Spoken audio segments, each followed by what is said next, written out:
Samantha Grady was wounded, and two of my classmates were fatally wounded. Who were they? They were Nick Dorrit and Helena Ramsey. They took the students out, but it was hard for me to leave because I wanted to stay with the students that couldn't go.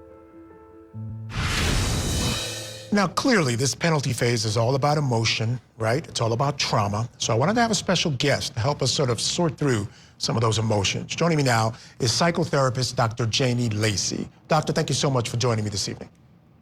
Hi, Michael. Thanks for having me.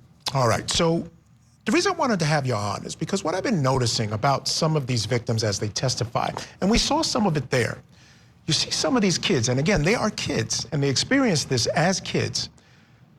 They're incredibly composed. They're talking about feeling blood on their head, talking about staring death in the face, and they're composed. There are others who are breaking down as they're talking. Some are composed and then break down as they begin to talk more about it.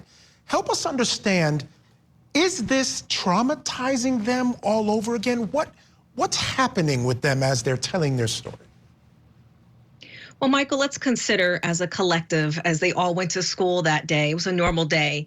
And then what has happened is their life was turned upside down. And now as they're reliving the event, what has happened from that day to what has happened to the day that they're testifying matters. For some of them, that means that they've gotten mental health counseling, mental health support. Some of them have strong community support. So we know that the mental health support for any PTSD symptoms, any traumatic effects from that event, as well as their support system is going to matter to the person who shows up that day. So what can happen is those that we probably are watching that's very confident is they're almost telling it as if it's a story because they have to detach themselves from the actual event, which there's many therapies that teach, especially those that go through traumatic events, to be able to separate the event from themselves so that they can talk about the narrative, which we know is helpful for the healing. For others, what we may see is in that moment, it is re-traumatizing because as they're telling the narrative, they're reliving it. So as they're reliving it, all of the things come flushing through their body and telling it in front of the world now can be overwhelming. And it's almost like that moment that they're reliving, telling the story, they're putting themselves back in that moment, and all the emotions, all of the things come flooded in for them. So their care and the things that they do up until that moment, it all matters because that's what we'll see living out in front of us. Interesting point. So a lot of that might have to do with how they've dealt with it since it happened. That's a very interesting point. The other question I have is, now this is, they're fact witnesses right now. They're not getting the opportunity now to tell their impact or how this impacted them. They're not talking directly to the defendant, telling them how they feel. They're giving the facts. Is this helping them in any way to heal? Well, what we would say from a psychological standpoint, while they're telling their narrative, firstly putting forth the facts is actually helpful because they're able to separate their facts from the feelings. So they're able to talk about it as if it was on a movie screen or those types of things. So it can kind of keep their emotions in check. But at some point, the right place, the right time, and the right people, them discussing the impact to be able to share their story is, we know without a doubt, is helpful in their healing.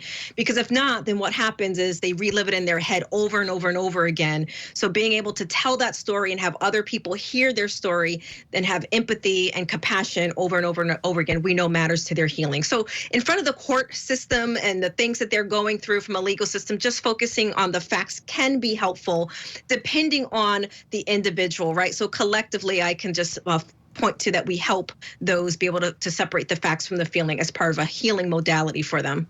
The other thing that I think when I'm watching them testify is the gravity of something called survivor's guilt, right? We hear about that. Is that a real thing? And how serious is that? They've got to be feeling that.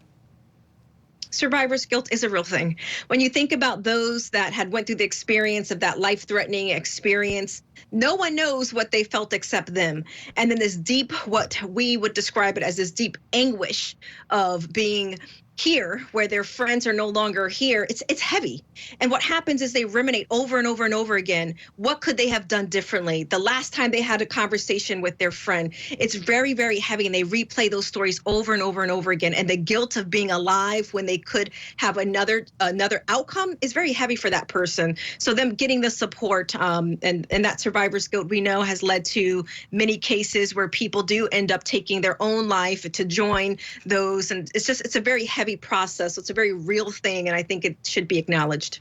Yeah, I mean, just, you know, as I watch these kids, again, and I emphasize these are kids, it's just so difficult. And it just, you know, this guy just changed their lives and their families' lives and everyone connected to them forever. All right, Doctor, stand by. We have a lot more to discuss. Right now, we're going to take a break. Coming up next, we have the details in the Uvalde school shooting. New details, folks. A new report sheds light on the shooter and his disturbing history. Plus, we want to know if law enforcement should be charged if there is a lack of response during an active shooter situation at a school. All that and more coming up next. Keep it right here on Court TV. Visit goodtogo.com.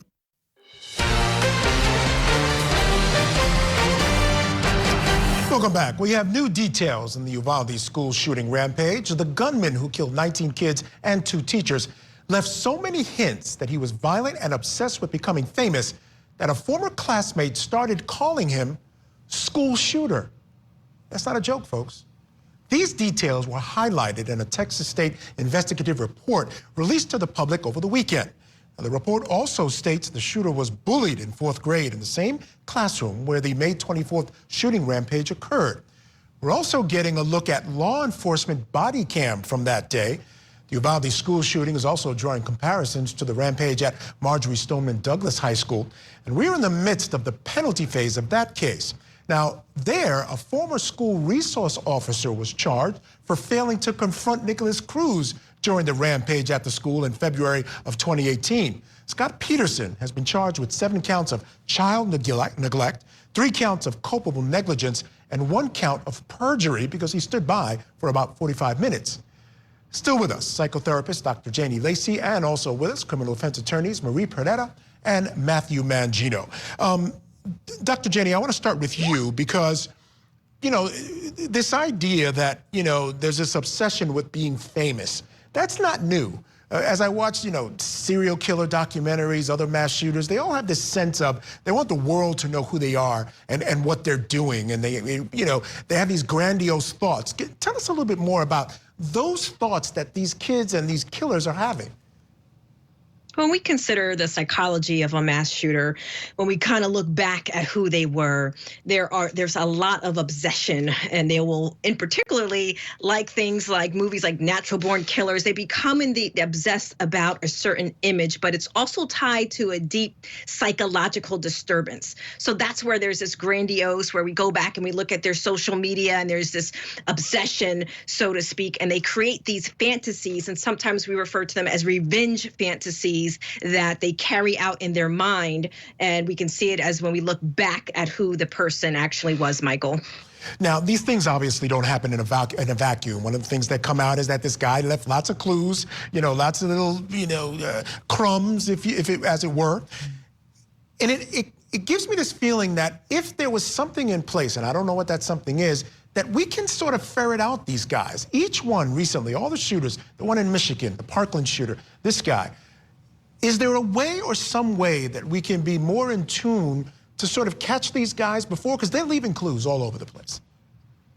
They do leave clues. And when we look back, there were a lot of clues, but people don't know what to look for, right? So one of the major ones that we see in all these cases was obsession with high violent movies, entertainment. So what we say is what entertains you, trains you. So when we look at what they were watching and all the things repetitively, and then how they replay those things, and there was even a case where they even wrote about it in one of the cases where they wrote about an essay and they got an A, right? So teachers and other people don't necessarily know what to look for, but it's those that are close to them, and we know what to look for, then we're more likely to get help. Or for those that who have gotten help, it's important that there's therapists and counselors that also know how to intervene when these signs are there.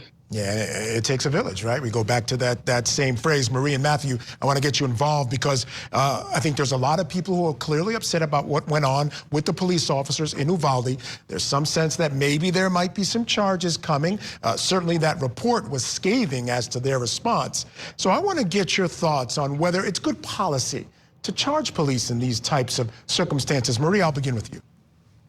I don't think it's good policy to charge police for failing to act, especially when they have supervisors telling them what to do, when to act.